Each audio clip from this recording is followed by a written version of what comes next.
Bonsoir à toutes et à tous, j'espère que vous allez bien.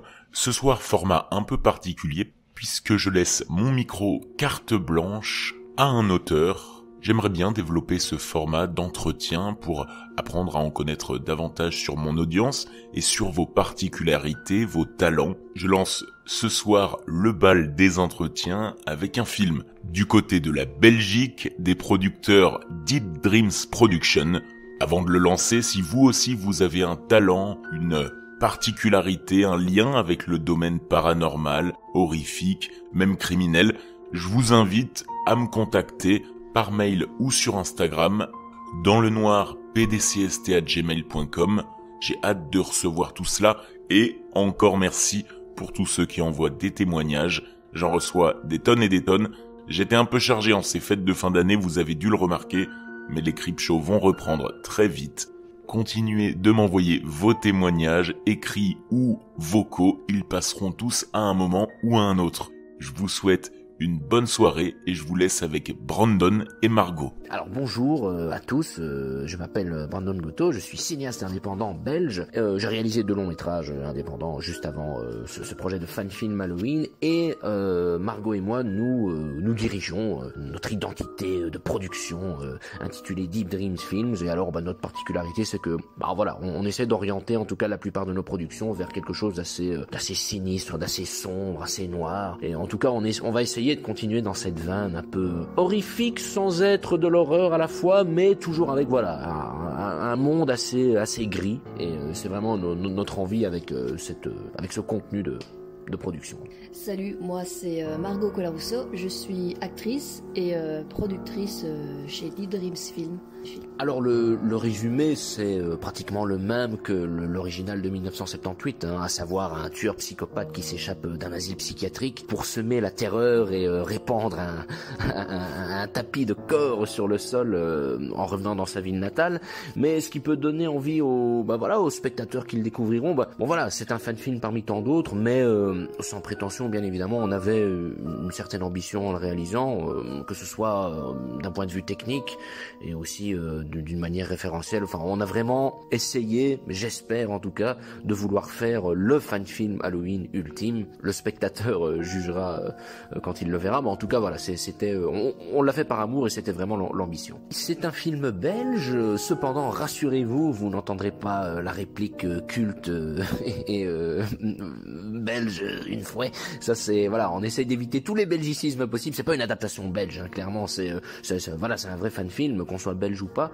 Mais sinon le casting est donc constitué par de Margot Colarusso, qui est une comédienne belge qui a tourné dans plusieurs projets indépendants. Nous avons aussi Fanny Carbonel au casting, qui avait fait une petite apparition dans le premier Les Animaux Fantastiques.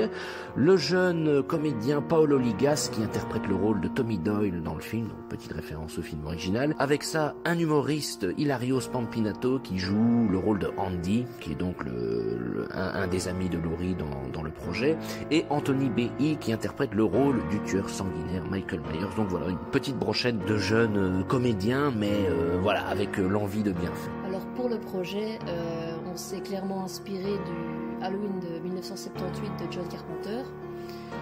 D'ailleurs pour les fans de la saga, de la saga en tout cas de suite 78, il y a quelques références dans le film que certains pourront remarquer.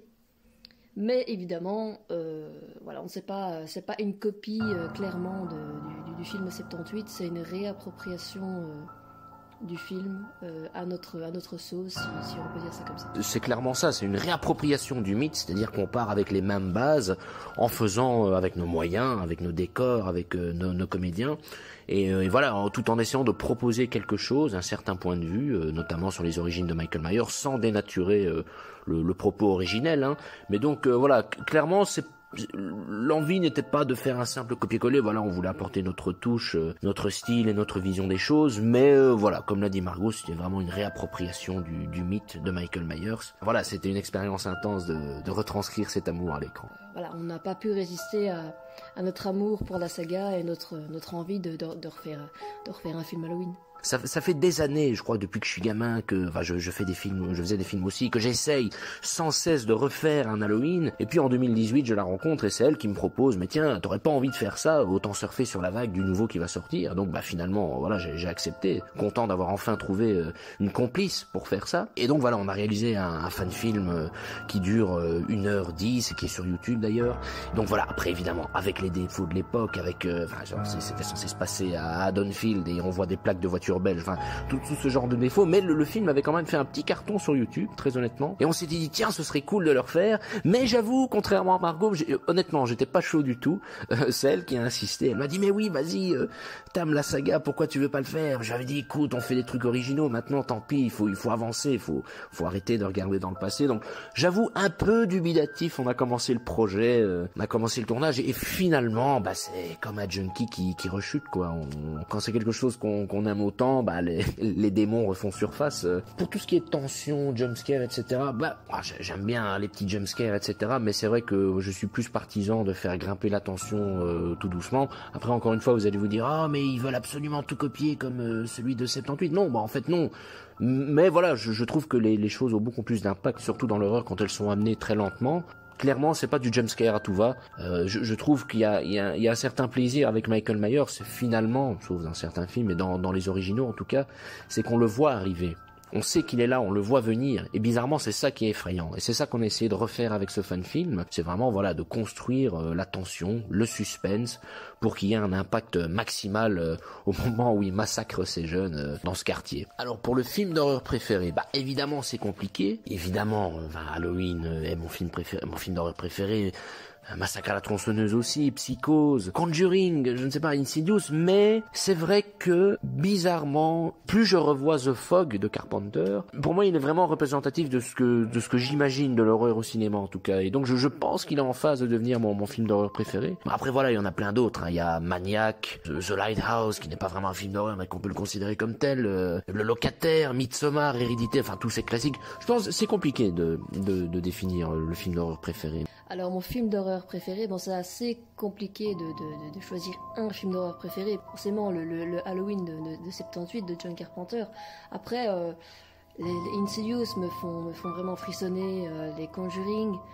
Mais après j'aime aussi beaucoup Sweeney Todd de Tim Burton, Sleepy Hollow par exemple aussi, l'ambiance, le côté assez dark autour de tout ça. Voilà, j'adore. Ma relation à l'horreur et au paranormal, j'ai toujours apprécié ce qui est sombre, sinistre, etc. Quand j'étais gosse, il y avait les gamins dans la classe, la grande majorité, ils préféraient Noël et moi j'étais du genre à préférer Halloween quoi. Je sais pas, c'est une imagerie, une ambiance, une espèce de bain d'horreur qui m'a toujours énormément plu, et voilà, pour ma part, l'horreur est quelque chose de très riche à mon sens, qu'il faut explorer, qui me donne envie d'explorer et de retranscrire à l'écran. Donc paranormal, horreur, c'est ma grosse tasse de thé. Je crois que j'ai toujours été quelqu'un d'assez étrange, d'assez sombre en fait, et donc je sais pas, l'horreur et le paranormal, ça m'a toujours fasciné en fait et interpellé, donc je sais pas, ça fait partie de moi en fait. Alors des anecdotes personnelles liées au paranormal ou à l'horreur, après grosso modo, mais en fait dans notre ancien appartement, on était au rez-de-chaussée d'un appartement situé en pleine campagne, et on se marrait parce que quand on déménageait et qu'on allait là-bas le soir, on se disait ah tiens, ça ressemble à un village de film d'horreur avec l'église au milieu du village, etc. Sauf que je crois que c'était vraiment le cas. Et même si j'ai toujours aimé ça au cinéma, etc., dans la vraie vie, j'étais du genre sceptique. Je voulais voir avant de croire ce genre de choses. Et en fait, il s'est passé plein de trucs étranges. Surtout la nuit, notamment, c'est très bizarre, mais non, vraiment, par exemple, quand je sentais que je m'endormais, que je somnolais, j'apercevais un chat sauvage avec des yeux jaunes terrifiants dans mon placard, puis il se métamorphosait en boule de vêtements, en fait c'était juste les fringues, en fait, mais on a vécu un an là-bas, et presque tous les soirs, j'ai vu des trucs ainsi, j'en avais jamais vu avant, on a déménagé, on est dans un autre appartement, je ne vois plus ces choses-là, quoi. Du coup, je me dis, mais pourquoi? C'est vraiment du jour au lendemain, la perception du sommeil a été affectée par quelque chose peut-être mêlé à ça, des bruits de couverts la nuit, des portes qui claquent, les chats qui feulent alors qu'il n'y a personne dans la maison, dans l'appartement, voilà, des trucs assez effrayants. Par exemple, comme Brandon l'a expliqué, donc la l'ancien appart où on était avant, il se passait vraiment toutes des choses bizarres. Par exemple, on était en train de déménager, en fait, on apportait des cartons de l'appart au nouveau, on prend les cartons, on charge, on éteint bien toutes les lampes, en fait, dans cet appart-là, on s'en va. On revient pour rechercher le reste, en fait, et on s'est rendu compte que, justement, la lampe dans le bureau, en fait, donc la pièce où... En fait, c'était dans le bureau et dans la chambre que souvent il se passait des choses un peu bizarres, des bruits, des choses très étranges. En revenant, en fait, on voit la lampe du bureau qui était allumée. Et on s'est dit, mais enfin, c'est pas possible parce qu'on a éteint toutes les lampes en repartant, en fait, et tout était fermé, donc c'était impossible que quelqu'un soit entré pour allumer ou quoi. Donc on a eu un peu quelques frissons, en fait, en découvrant que la lampe était allumée et qu'on avait éteinte en partant, quoi. Donc, et puis, cet endroit-là, franchement, on a vraiment été chercher les dernières affaires, on se sentait vraiment pas à l'aise du tout dedans et comme si on était observé, en fait. Donc. Du coup, le mot de la fin, sur YouTube, pour voir le fan film, c'est Deep Dreams Films. Vous trouverez la chaîne sans mal. C'est un lion et un corbeau entouré d'une pellicule. Et le fan film Halloween sera disponible sur la chaîne début du printemps. Il n'y a pas encore de date exacte, mais en tout cas, si vous vous abonnez, vous aurez la petite notification. Mais en tout cas, voilà. Donc, n'hésitez pas à aller le voir quand il sortira. On espère que ça vous plaira. Merci de nous avoir écoutés et merci au podcast pour son invitation.